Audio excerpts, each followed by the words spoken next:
Good morning. Happy Wednesday to everybody, and welcome back to the Old Fashioned Sports Show.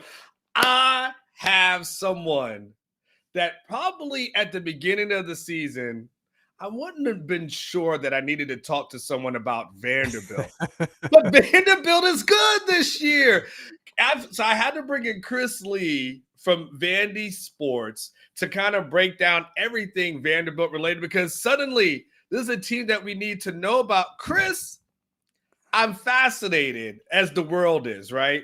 Vandy's sitting here now at 5-2. They're looking to be bowl eligible for the first time since 2018. And then when you go through the numbers, Chris, and I was looking it up this morning, they could potentially have the most wins in a season since 2013 when this team went 9-4. What is going on in Vanderbilt? Because this is nothing short of a miracle that Clark Lee is pulling off. Yeah, well, first of all, I'm as surprised as you are that I'm here. I love the honesty. I love the honesty. No, and I mean, I say that kind of in good fun. Like we watch fall camp, we get full access. And by the way, we've dealt with coaches that we probably liked and coaches that we probably couldn't stand. And I'm really lucky. Clark Lee is just a really good human being, and you don't always get those in the coaching profession. And my history with Clark dates back to when he was a walk-on fullback here, and I just started covering the program. I used to sit on the sidelines in fall practices and watch with his dad, who is still around. But I saw them preseason, and I've seen enough camps that you kind of think that you know what you're seeing. And offensively, they were just so bad at times. And on one hand, you're like, okay, it's fall camp. They're meshing a new coordinator, a new quarterback, lots of new pieces. Everybody's getting reps. People are getting reps that won't get them the whole, after fall camp ends. And so and they're also doing a lot of runs. And you know how running plays are in fall camp. You're not quite sure whether you saw that went for 3 yards and got blown dead would have gone for 30. So with all that, you're going, okay, there's a lot of moving parts here, but it's at the end of the day, you just kind of think Vanderbilt's going to default to being Vanderbilt. But that opening game against Virginia Tech, man, I mean, they were so good. They were so interesting to watch. And the thing that I did say is they've got a scheme that you're not going to see. I mean, one set they run, they'll run a quarterback and 3 running backs and go triple option. The next play could be 4 to 5 wides in an empty backfield. And you just never know what is coming. And you figured it was going to take some time to get that together. And once they did, they might be tricky. And that's exactly how it played out. I mean, it is. And it's fascinating because, like, to your point, they do get that win, obviously, against Virginia Tech to start off to the season, right? And so you're like, okay, they're smoking. They're doing everything good. But then Georgia State happens. Yeah. And then, Missouri was a close game, but then Georgia State happened, and it became like, now what do we think? And what happened in that Georgia State game? I think they didn't show up the way they should have. And you heard Clark Lee on his Tuesday press conference talking about focus and things like that. And look, this is the day and age Notre Dame found out. You better show up every week against everybody or bad stuff can happen to you. Now, that was also probably one of those games they got a 90-something percentile outcome against Georgia State. They had some talented athletes. I think they might have had a guy or two out in the secondary in Vanderbilt where they got burned at a spot where it's weak. So, yeah, I mean, I think that got their attention, but it shows you this is a team that can literally beat anybody or lose to anybody. It is the strangest thing I've ever covered. Okay, so let's fast forward, right? So there's back-to-back losses. There's Georgia State, and you're like, okay, Missouri happens, and then you think to yourself, or at least I thought to myself, all right, Vandy's reverting back to the norm. They got the one-off versus Virginia Tech. All right, congratulations, but all right, well, here comes Bama. And when I watched the Bama game, they didn't get lucky against Alabama. They literally brought it to them. And they also closed in the fourth quarter, which was very impressive as well. They figured out Jalen Monroe, figured out how to slow him down. They also had their offense going. Like, Vanderbilt, it wasn't luck. It wasn't anything like that. So what happened in that Alabama game from your expertise and your thought process?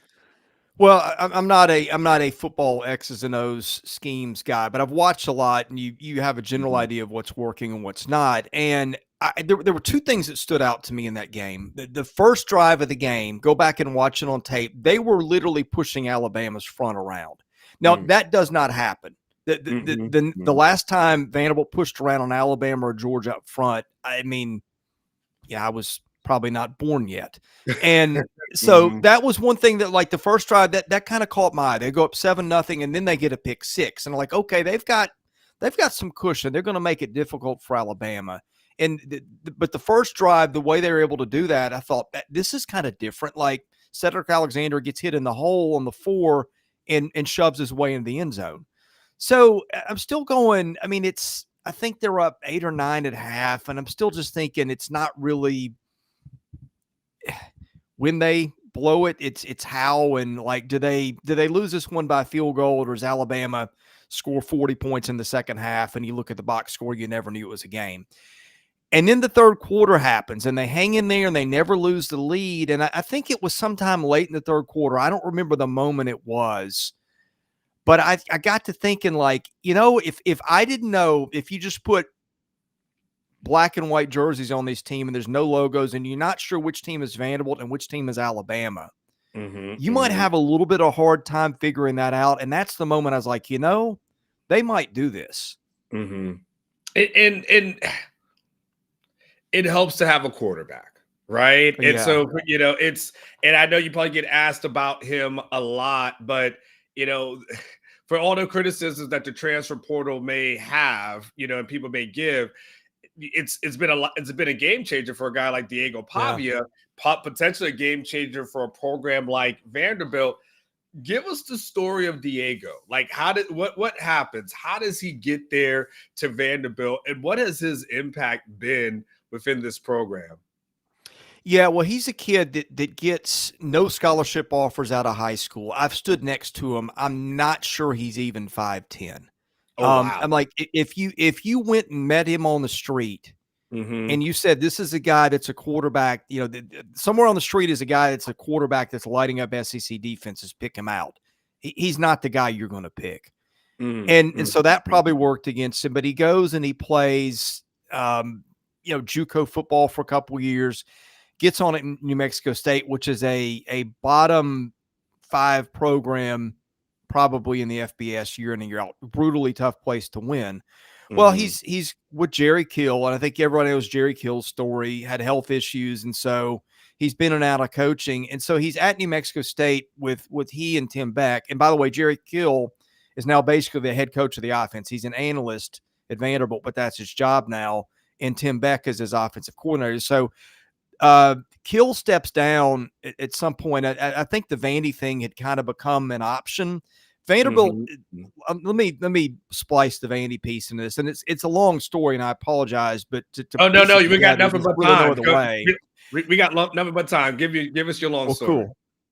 Well, okay, let's flash back to last year, and in September, Vanderbilt goes up to UNLV and gets beat by Jaden Pavia, who I think is a backup at Southern Cal now, and is a mobile quarterback. And they've orchestrated this whole plan. We're going to win with the pro style passing attack. And then they're getting beat by UNLVs and teams like that. And so they go, hey guys, internally, this is not going to work with what we got. We're not going to be able to go hat for hat playing ball like everybody else does and beat the Texases and the Georgias and even the UNLVs of the world. And they got to thinking, when we won 2 games and then in 2002, how do we do it? We do it with Mike Wright, who can't pass the ball very well, but he's a 600-meter guy and Mm-hmm. made enough plays with his feet to keep them in the games and win 2 games. So they got to thinking, we need mobility in our quarterback room. We need something that is going to be a wild card for people to defend because this isn't working. And so they had told their quarterbacks last season before the year was over, hey guys, just letting you know, we're changing things. Don't know what's going to look like, but we're changing things. They Mm-hmm. watch the Auburn game where New Mexico State goes to Auburn and wins, and they say, hey, this might be something we kick the tires on. So they spent some time doing that. They hired Jerry Kill. and Tim Beck is kind of a package deal. I think this is right around Christmas. Diego Pavia's hit the portal, and he's going to Nevada. Jerry Kill picks up the phone and says, "Hey, man, I'm going to Nashville." He's like, Diego's like, I'm in. I'm coming. Now, he's also in this window where it's hard to get.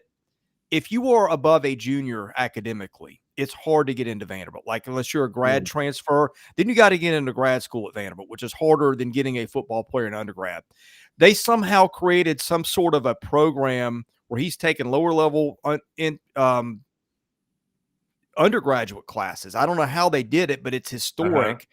And I mean, awesome. you like if you had told me a year ago all these things were going to happen, I would have like said, you're crazy. But you look up and all of a sudden they've got in a head coach as an analyst. They found something that works, and they got in transfers that they couldn't normally get in before. Maybe, Vanderbilt always has to kind of bottom out before it gets fixed, but it has been the craziest thing. And man, they are so fun to watch. So you're saying they've got underwater basket weaving at Vanderbilt nowadays for the football players? They may. I think something has happened. I don't know how far the rules have been bent, but it's not something that I have seen here before. So what's been by the way, I as a football guy, I love it. Like it's awesome to see for me. What has been the strength of this team? Because obviously we know Diego and we've seen that story, but obviously people don't follow it day in and day out like you do. Give me the strength or at least a couple of strengths of this team, maybe on the offensive side and also on the defensive side. Well, there's a lot of things. It starts with offense. And like I'd written a national preview. I do some freelance work, and I always like when a game's a 20-point line, I don't think there's any value in me saying, well, Alabama's favored by 20. They always crush Vanderbilt. This is probably what's going to happen again. So I'm like, how would Vanderbilt beat Alabama? And it's like, well, they've held on to the ball for large chunks of time. They will control a possession for 8 quarters. And best way to keep your defense off the field is keep your offense on the field. And if you can convert third downs, and they're number one in the SEC at that, that's one thing. They have turned the ball over twice all season. 1 interception, 1 fumble. That it's amazing. So, back to holding the ball, not giving somebody a short field. Those are 2 big things. I think what's behind that, Anwar, it's like I think those are the only numbers that matter. Like their per play numbers aren't that great, and that's what we judge people by now at SP Plus. And I'm big on those things. Throw that out with them. It's like taking the all-star team and throwing them up against a knuckleballer. Like it's just not something that you see.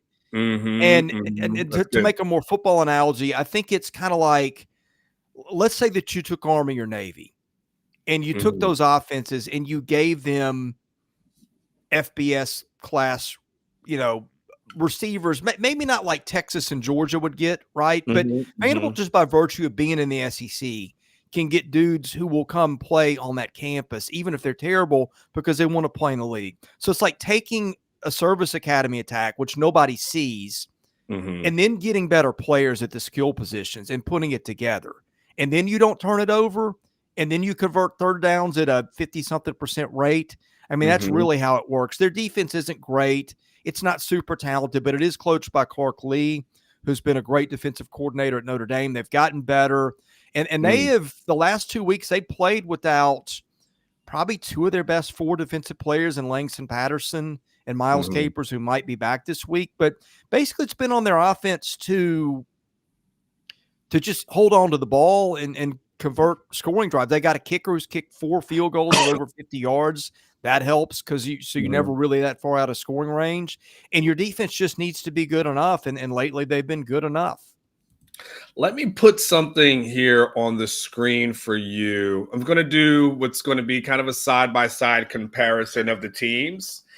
Tell me the numbers that maybe stand out. And this is obviously in FBS, but what are the numbers when I put this on the screen and you do a comparison that really kind of stand out for you from a Vanderbilt standpoint, whether it's strength or you say like this is where they may struggle against Texas? I just want to put the numbers on the screens as you're talking and see what jumps out in your head. Yeah, again, I'm not sure what the numbers mean here. I'm not saying they're meaningless, but Vanderbilt is such a wild card. Again, this is the team that can beat Alabama and it can also lose to Georgia State. But I think it's the turnovers, it's the third down conversions. Now, Texas, I think number one in the country, I think in scoring defense, total defense, and I think number two in yards per play from memory. And so, but they haven't.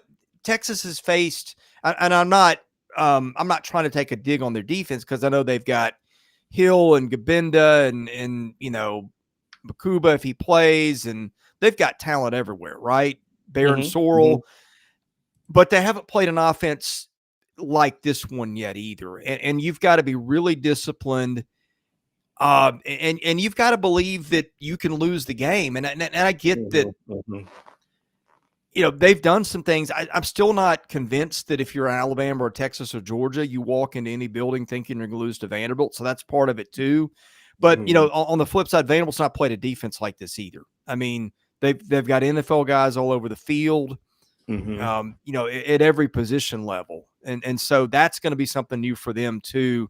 There may be some athleticism there that they come up against that, the runs that Diego Pavia is busting for 12 and 13 yards might go for 1 or 2. I just don't know. Yeah.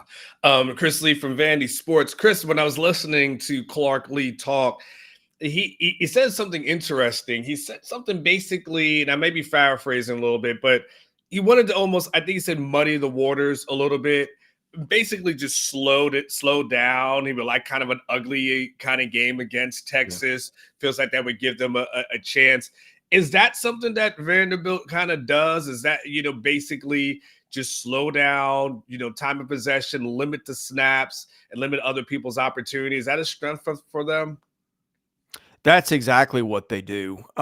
They're up there. I don't know where they rank in time of possession, but they keep the snaps down. Their offense is on the field for about 63 snaps a game. Their defense is on the field for 59. After Kentucky, that's the lowest number in the league.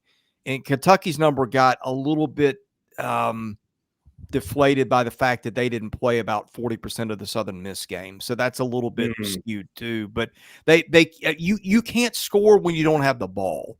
And that's their whole thing. Only we can put points on the scoreboard if it's in our hands.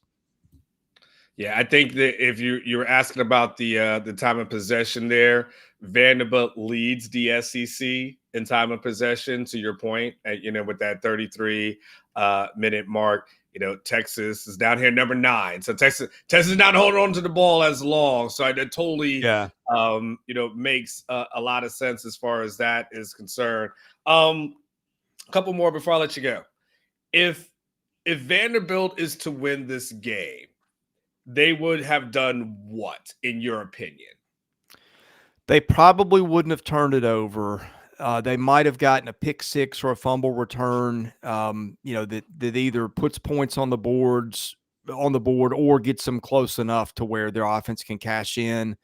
They'll have held the ball. They'll have converted third downs, and they'll not have given up too many big plays. Now, they're going to give up big plays to Texas. I've seen them a lot. Gunnar Helm's going to be a problem. They got a lot of receivers who are going to be a problem. They are a top 2 or 3 team in the country in terms of talent. But I think you try to limit the big plays against them, and maybe if you get one, you down the play at the 10 instead of the end zone and hold them to a field goal, which they've been pretty good at those things. They get a little stingier as you get closer to the goal line. I think those things are the key. They're defensively, can they hang with Texas with the offense? So you mentioned Gunnar Helm, but we know obviously you've studied them, that Texas has a lot of firepower, a lot of really good receivers, and a lot of speed, obviously, on offense. Is that something that Vanderbilt can hang with for 4 quarters? You mentioned the Georgia State game. One place Georgia State beat them is it had some really good athletes who were transfers from other Power 5 schools, and they won one-on-one matchups, and the ball was there. And that's how they got beat downfield. Ryan Williams beat them on a 70-yard throw into double coverage where he just made a play. Texas can, and I think will do some of those kind of things. Again, you just don't want them to be too many. Now, one thing they do really well is if you throw a lot of short and screen game stuff, they are really good at spacing their defenders out and making tackles in the open field. So, Texas may be used to just based on athleticism, throwing a screen and completing a 3rd and 8 and make it into first down. That's where they're really good. So I think in addition to the big plays, they've got to keep just being attentive to detail and bringing guys down on the open field, because if Texas busts big plays and moves the chain through the shorter conversions, then I think that's when they're in trouble. Okay, so one of the last things is I think it was last year where SEC Media Days was in Nashville. I think it was not this year because this year was in Arlington. I think it was the previous year. How much construction is still going on in downtown Nashville? Like, you got to tell Texas fans who were going there what to look for to deal with, because that was brutal when I was there, man. Well, it's more brutal now on campus. It's like a maze trying to get there. I would urge people to get there earlier than you're thinking about, and try to, like, if you're going to go tailgate, that's fine, but have your plan to get in the stadium mapped out. A lot of the gates are shut down, and of course I do it from a media thing, so I'm getting there early, and I'm not going through the stuff that the fans go through. Yeah. But I know I talked to my brother. He went to the Alabama game. He had to park 1.5 miles away from campus and walk. So that might be on the bingo card of things you have to do. And it's not just Vanderbilt construction, it's construction in Nashville. But like, you get to the stadium, it is just all around the stadium. It is a maze of torn up roads and fencing that routes you around this and that, and you can only go in here and there, and parking next to the stadium is really limited. It is a complete mess. So I think they've got some maps and things at their website. I don't have to consult those because I know my way around by this point. I'm so used to it. But if you have never been there before and don't know how to get in that stadium, allow a lot of extra time, because it's something. It was something when I was there. Okay, and let me ask you this last thing for recommendations. Everyone goes down to Broadway Street, right? That's kind of like the main place. Is there another place that you recommend? One, good food recommendation. Two, if I got my Texas fans who are going to Nashville and they're looking for a place to hang out, whether it's food or music or a combo of the both, give us the Chris Lee recommendations for when people step into the city. Oh gosh. I'm in the suburbs, and I got a 10 and a 13-year-old. So our dining choices so you don't know anything about downtown. Fast food. Well, I'm not saying I don't know anything. I'm just saying it's not my look. You can throw a stick and hit a good place to eat. Our big thing is hot chicken. That's kind of what we've become known for. I'm not sure the closest place to campus that's really good. Barbecue's a big thing too. I don't know how much Texas people are going to be impressed by our barbecue. Probably not so much. Yeah, right. I would say find a good hot chicken place next to campus. And I'm not sure where the Big Shakes is. There's oh gosh, I've gone blank on a couple, but I mean, Google and Yelp, you can find it easily. That, like, if you're going to do something different, I would give that a shot. There's Ted Turner's got a Buffalo restaurant right next to campus. Ted's Buffalo Grill, where they serve buffalo burgers, which are kind of interesting. That's not something you get everywhere. That's within walking distance of the stadium. If you're into donuts, there's a place called Parlor Donuts. If you're looking for a little breakfast pick-me-up or something, those are really good. My buddy Anthony Dasher at the Georgia site, like, I'm just shocked that he gets into the press box by kickoff, because every time he comes to Nashville, he's binging Parlor Donuts. So that's kind of another thing that's good. But I mean, I'm sure there's like 15 places that I don't even know about within walking distance of the stadium. It's funny. Do you like, real quick, off topic, do you like the SEC shorts and how they love Vandy at this moment? Yeah, I think they're good anyway.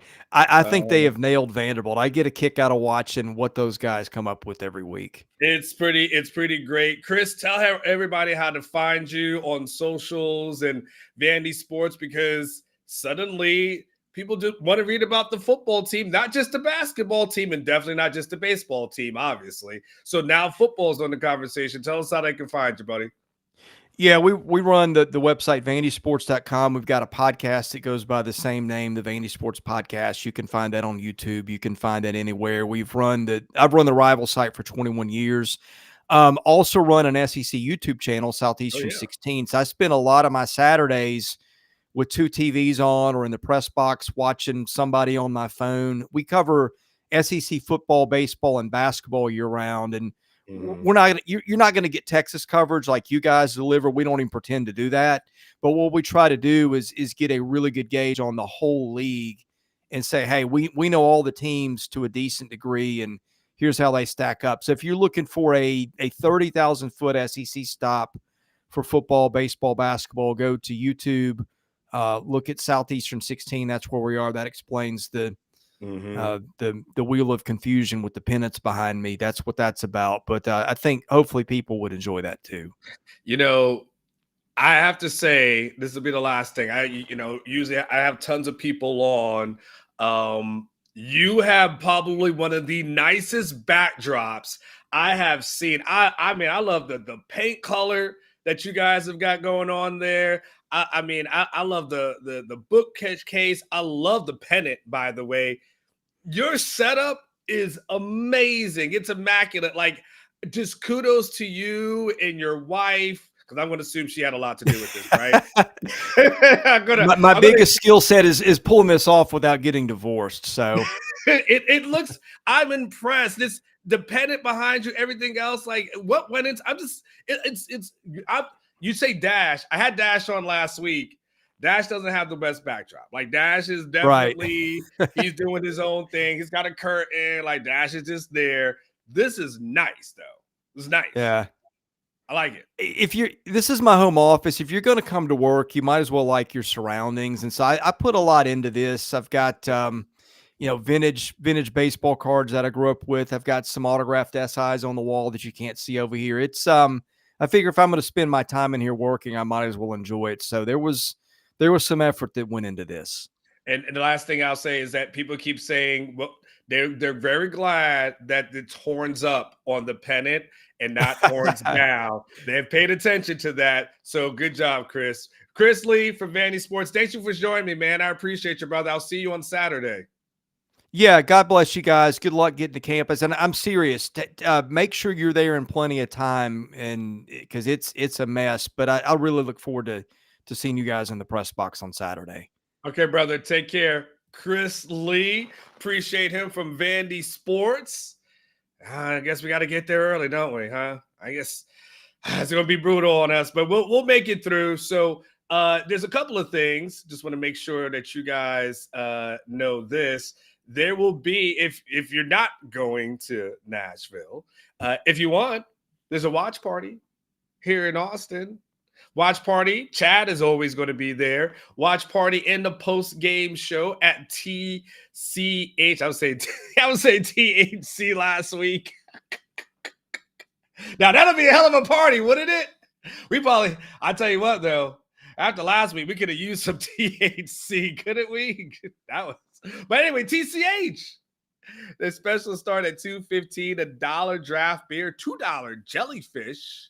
Had to look that up because I wasn't really quite sure what that is. And if you mention Orange Bloods, you get a $1 monthly membership. But you know what it is? Like, what they're trying to make sure they understand is, like, it's more of a place to go and hang out. Like, you don't actually have to go play cards if you want to. You can actually just go there and chill, and they have huge screens. Kind of like when you go to like a Vegas sports book. I love the sports book, by the way, because it's a slow death, more so than playing any of the tables. Give me 3 hours to lose my money as opposed to 3 minutes. Anyway, you go to this watch party. They got to set up like a Vegas sports book, and you can just hang there and watch the game. So it's a good spot if you don't want to get into a crowded sports bar. Just kind of go there and watch the games. And then, of course, after the game, boy, these graphics look about the similar. Boy. Did he just use the same graphic? Okay, I'm not going to criticize.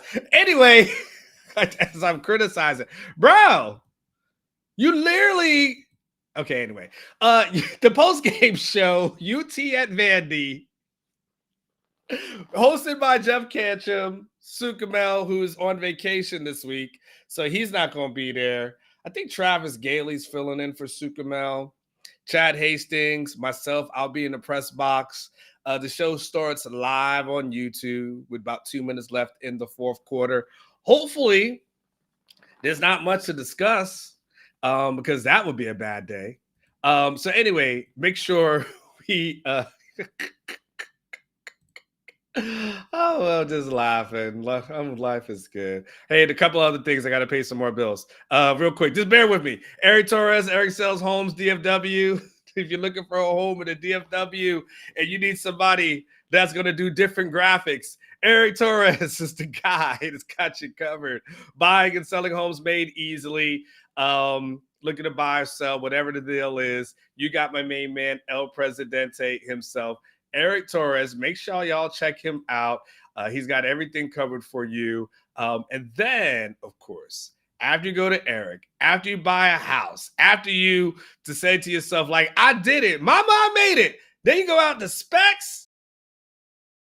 Specs same-day delivery can save the day with our Specs app or online shopping. From world-class wines to hard-to-find spirits and craft beers to gourmet foods, delicious snacks, and spectacular sweets. It's Specs. Cheers to savings. Cheers to all of you guys who are in the chat. Make sure you like the video. If you join us late by any chance, I can get this damn thing off the screen. If you join us late by any chance, just go back.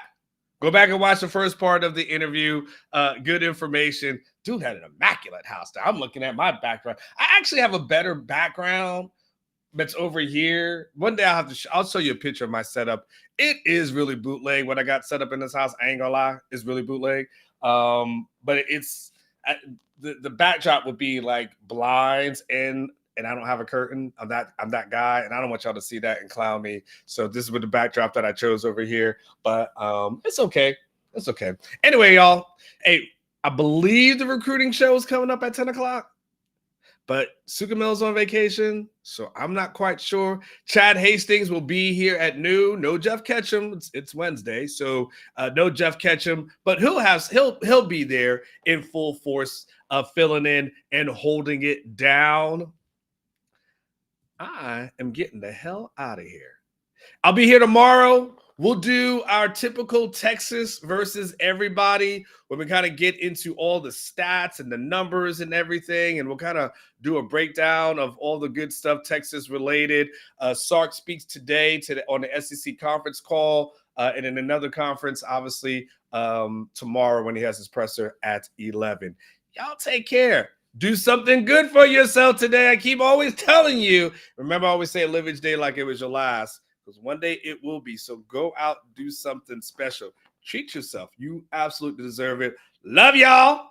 Take care.